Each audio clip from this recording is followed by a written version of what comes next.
नमस्कार, शाम के 7 बज रहे हैं। मैं हूं आपके साथ मानसा मलिक। आज हमने 1 घंटे का दिल्ली स्पेशल बुलेटिन शुरू किया है।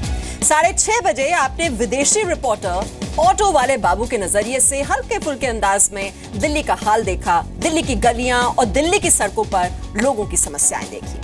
अब अगले आधे घंटे हम आपको दिल्ली चुनाव से जुड़ी हर खबर, हर तस्वीर और हर वो मुद्दा जो सियासी खिलाड़ियों की किस्मत तय करेगा वो दिखाएंगे। इसमें खबर के साथ साथ लोगों के सवाल होंगे, उनकी राय होगी, उनकी समस्याएं होंगी। दिल्ली से जुड़ी कोई भी घटना अगले आधे घंटे में आप मिस नहीं करेंगे। हम बुलेटिन की शुरुआत करें उससे पहले दिल्ली दरबार के मुख्य समाचार। नगर निगम चुनाव के लिए दिल्ली कांग्रेस अध्यक्ष माकन ने तेज किया चुनाव प्रचार। दिल्ली की बात, दिल के साथ संवाद की शुरुआत। माकन ने फेसबुक पर दिल्ली की जनता से लाइव बात की। 8,000 लोगों ने किया फॉलो और 2,000 लोगों ने किए सवाल।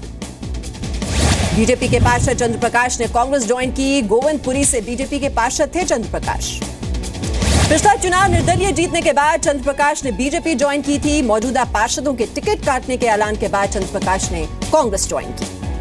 एमसीडी चुनाव में टिकट न मिलने से नाराज यूथ कांग्रेस का प्रदर्शन। अजय माकन पर विधायकों के बेटे और उनके रिश्तेदारों को टिकट देने का आरोप। यूथ कांग्रेस के कार्यकर्ताओं ने राहुल गांधी से मिलने का वक्त मांगा है। टिकट नहीं मिलने पर पार्टी छोड़ने की धमकी दी। कल कांग्रेस कार्यकर्ताओं ने राहुल गांधी से मिलकर अजय माकन की शिकायत की थी। राहुल गांधी ने जांच करने और कार्रवाई का भरोसा दिया था। दिल्ली बीजेपी ने आज भी नहीं जारी किया एमसीडी उम्मीदवारों की लिस्ट। पुराने पार्षदों के टिकट काटने का कर चुकी है ऐलान। बीजेपी नेता विजेंद्र गुप्ता ने अरविंद केजरीवाल पर लगाया आरोप। सीएम केजरीवाल ने पाकिस्तान परस्त एजी नुरानी के साथ किया मंच साझा। एमसीडी चुनाव के लिए 23 अप्रैल को मतदान होगा, जबकि 26 अप्रैल को वोटों की गिनती होगी। 3 अप्रैल नॉमिनेशन की आखिरी तारीख। वोटरों को रिझाने के लिए दिल्ली कांग्रेस के अध्यक्ष अजय माकन ने चाट पर चर्चा के साथ प्रचार अभियान की शुरुआत की। एमसीडी चुनाव के लिए कांग्रेस ने दिल्ली में शुरू की चाट पर चर्चा, लेकिन भीड़ के चलते बिना चाट खाए ही निकल गया अजय माकन। माकन ने दावा किया कि कांग्रेस चुनाव जीती तो 2 साल में एमसीडी की आर्थिक हालत को दुरुस्त कर देंगे।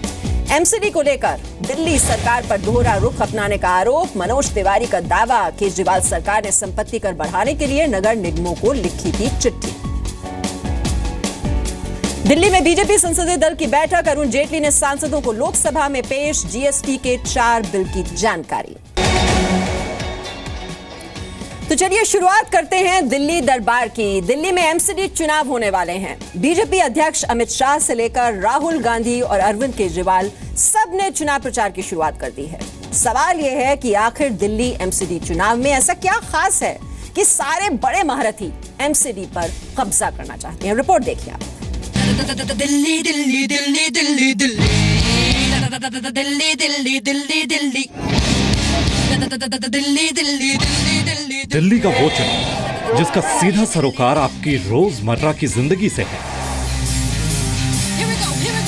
दिल्ली का वो चुनाव जिसका असर आपके घर के सामने की सड़क से लेकर आपके हाउस टैक्स तक से है। दिक्कत ही आएगी आगे। तो अभी तो बरसात नहीं, लेकिन बरसातों में दिक्कत आने वाली, क्योंकि नीचा है और मकानों में पानी जाहिर सी बात है भरेगा। कब दिन गुस्सा आ गई तो मैंने अपने मकान घेर के बाय पकड़ के लाऊंगी बाय। वो इतना ढेर कूड़ा जो पड़ा होगा ना, उसके लिए वो छोटी गाड़ी सफिशिएंट नहीं है। पानी बिजली की जगह पानी की जरूरत है। पानी से ही थोड़ा होता है, गली का विकास भी तो होना चाहिए। दिल्ली का वो चुनाव जिसके लिए मोदी के शाह चुनावी रणभूमि में खुद दहाड़ते हैं। जरा भी शर्म बची है तो आप पार्टी की सरकार के द्वारा जो भ्रष्टाचार हुआ है उसकी न्यायिक जांच कराने के लिए उन्होंने घोषणा करनी चाहिए। दिल्ली का वो चुनाव जिसकी कमान खुद राहुल गांधी अपने हाथ में लेते हैं। अरविंद केजरीवाल जी ने और नरेंद्र मोदी जी ने आपके लिए पिछले 2.5 साल में क्या काम किया है मुझे बता दो साहब। दिल्ली का वो चुनाव जो केजरीवाल की सियासत का रियलिटी चेक करने वाला है। रेजिडेंशियल हाउस टैक्स खत्म कर दिया जाएगा दिल्ली में। जी हां, दिल्ली नगर निगम का चुनाव जिसका काउंटडाउन शुरू हो चुका है और इस चुनाव में दिल्ली के सभी सियासी खिलाड़ियों की सियासत दांव पर है। जी न्यूज आज से आपको दिल्ली दरबार में नगर निगम के चुनावी दंगल की हर खबर और हर तस्वीर दिखाएगा। तो ये चुनाव हर सियासी दल के लिए कितने अहम हैं, ये तो आपने देख ही लिया इस रिपोर्ट में। अब बात इस चुनाव में सबसे बड़े मुद्दे बनने वाले हाउस टैक्स की। आम आदमी पार्टी ने एमसीडी चुनाव जीतने पर रेजिडेंशियल प्रॉपर्टी टैक्स खत्म करने का वादा कर सियासी सनसनी फैला दी है, लेकिन बीजेपी और कांग्रेस ने इस पर पलटवार किया है। आरोप है कि जो इनके अधिकार क्षेत्र में ही नहीं, वो आम आदमी पार्टी कैसे कर सकती है। ये रिपोर्ट देखिए और पूरी खबर समझिए। दिल्ली नगर निगम का चुनाव और सबसे बड़ा मुद्दा सफाई, सीवेज, सड़कें और अनाधिकृत कॉलोनी। दिल्ली में अब तक नगर निगम के चुनाव इन्हीं मुद्दों पर लड़े जाते रहे हैं, लेकिन इस बार दिल्ली के सीएम अरविंद केजरीवाल ने हाउस टैक्स खत्म करने का मुद्दा उछालकर नगर निगम चुनाव में नई बहस छेड़ दी है। तो आज हम ऐलान करते हैं कि दिल्ली नगर निगम के अंदर आम आदमी पार्टी की सरकार बनेगी तो नगर निगम में जो रेजिडेंशियल हाउस टैक्स है, घरों के ऊपर जो हाउस टैक्स लगता है, कॉमर्शियल और इंडस्ट्रियल नहीं, रेजिडेंशियल हाउस टैक्स खत्म कर दिया जाएगा दिल्ली में।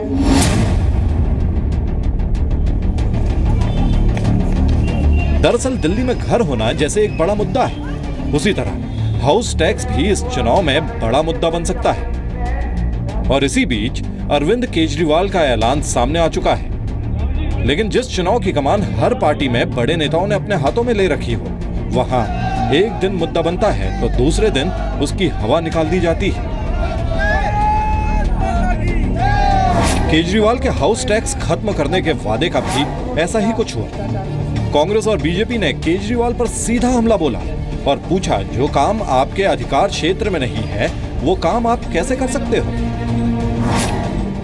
इन्होंने जो अभी नया झूठा वादा किया है ये सरासर झूठा है। वैसे ही जैसे वाईफाई का वादा है, वैसे ही जैसे बसों में मार्शल का वादा है, और वैसे ही जैसे इनके 70 वादों का खुलासा अभी तक हो चुका है। ये हास्यास्पद है। दिल्ली में अभी ही ऑलरेडी 70% जो है दिल्ली हाउस टैक्स से एग्जेम्प्टेड है। दिल्ली के अंदर अनऑथराइज्ड कॉलोनीज, झुग्गियों के अंदर रीसेटलमेंट कॉलोनीज में ऑलरेडी नहीं है। दरअसल दिल्ली में प्रॉपर्टी टैक्स खत्म करने के लिए संसद से कानून पास करवाना होगा। नियम के मुताबिक दिल्ली नगर निगम अपने हाउस टैक्स माफ नहीं कर सकता है। इतना ही नहीं, बीजेपी ने आरोप लगाया है कि केजरीवाल एमसीडी में जीतने पर हाउस टैक्स खत्म करने की बात करते हैं, जबकि 2015 और 2016 में सीएम केजरीवाल ने नगर निगमों को 2 पत्र भेजे थे जिनमें प्रॉपर्टी टैक्स की दरें बढ़ाने और प्रॉपर्टी टैक्स का दायरा बढ़ाने के लिए कहा था। ऐसे में बीजेपी पूछ रही है, एक ओर तो केजरीवाल प्रॉपर्टी टैक्स का दायरा बढ़ाने की बात करते हैं, दूसरी ओर हाउस टैक्स खत्म करने की बात करते हैं। 2 साल पहले भी बहुत सारे वायदे किए थे। मैं केजरीवाल जी से पूछना चाहूँगा कि इन 2 सालों में आपने एक बार भी ये बात नहीं की और ना ही इन 2 सालों में आपने कोई प्रॉपर्टी टैक्स माफ करने के लिए कोई कदम उठाया। अरविंद केजरीवाल के पास हाउस टैक्स खत्म करने का एक रास्ता तो जरूर है और वो रास्ता है हाउस टैक्स माफ करने का। दिल्ली नगर निगम बिना संसद की मंजूरी के हाउस टैक्स खत्म तो नहीं कर सकता, लेकिन उसे माफ जरूर कर सकता है। अरविंद केजरीवाल दिल्ली सरकार के बजट में सब्सिडी देकर हाउस टैक्स माफी का रास्ता निकाल सकते हैं। रूफी जैदी, जी मीडिया। तो दिल्ली नगर निगम के चुनाव में इस बार हाउस टैक्स एक बड़ा मुद्दा बन रहा है और जैसे कि हमने आपको ब्रेक पर जाने से पहले बताया कि अरविंद केजरीवाल कह रहे हैं कि हाउस टैक्स को खत्म कर दिया जाएगा, लेकिन यहां यह समझना भी जरूरी है कि तीनों निगमों को मिलाकर कितना हाउस टैक्स आता है और अगर नगर निगम हाउस टैक्स को माफ कर देती है तो उसे कितना नुकसान उठाना पड़ेगा। इस रिपोर्ट में देखिए। दिल्ली 3 नगर निगमों में बटा हुआ है। पूर्वी दिल्ली नगर निगम, उत्तरी दिल्ली नगर निगम और दक्षिणी दिल्ली नगर निगम। दिल्ली नगर निगम 3 हिस्सों में बटा है। उसकी आय का सबसे बड़ा जरिया प्रॉपर्टी टैक्स ही है, जिसे खत्म करने के ऐलान के साथ आम आदमी पार्टी पहली बार एमसीडी की सत्ता पर काबिज होना चाहती है। दरअसल दिल्ली में प्रॉपर्टी टैक्स 2 तरह के होते हैं, रेजिडेंशियल यानी रिहायशी और कमर्शियल। एमसीडी के तीनों निगम लगभग 5,000 करोड़ का राजस्व एकत्र करते हैं। इनमें से लगभग 1,100 करोड़ रुपया प्रॉपर्टी टैक्स के रूप में जमा होता है। इनमें से लगभग 700 करोड़ कमर्शियल प्रॉपर्टी टैक्स तो लगभग 400 करोड़ रिहायशी प्रॉपर्टी टैक्स के तौर पर आता है। यानी आम आदमी पार्टी की सरकार नगर निगमों में आई तो वादे के मुताबिक निगम की 400 करोड़ की कमाई घट जाएगी। तो इस कमाई को भरने के लिए दिल्ली सरकार अपने खाते से निगम को ये पैसा देगी। ठीक उसी तरह जैसे पानी और बिजली पर दिल्ली के लोगों को सब्सिडी मिल रही है। लेकिन सवाल ये है कि दिल्ली सरकार ये 400 करोड़ रुपए लाएगी कहां से? इसका ऐलान डिप्टी सीएम मनीष सिसोदिया पहले ही कर चुके हैं। बजट पेश करने के बाद मनीष सिसोदिया ने कहा था कि अगले बजट से टैक्स में बढ़ोतरी की जाएगी। We are open for it. We can discuss about it. जो आपने माधव जी ने जिक्र किया लग्जरी टैक्स को और रैशनलाइज करने का या दिल्ली फेस्टिवल का, डेफिनेटली। सवाल ये भी है कि दिल्ली सरकार एक और तो फ्री की चीजों से तौबा कर रही है, नए टैक्स लगाने की बात कह रही है, और दूसरी ओर चुनाव जीतने के लिए हाउस टैक्स खत्म करने की बात कह रही है। जहां तक हाउस टैक्स का सवाल है तो आपको जानकर हैरानी होगी कि दिल्ली में कुल 45 लाख संपत्तियों में से केवल 10 लाख संपत्तियों पर टैक्स जमा होता है। लोगों ने कई सालों से बकाया टैक्स जमा नहीं किया, लेकिन राजनीतिक दबाव के कारण इक्का दुक्का मामलों को छोड़कर हाउस टैक्स ना देने वालों पर कार्रवाई नहीं होती। अब तो हाउस टैक्स हटाने की बात ही हो रही है।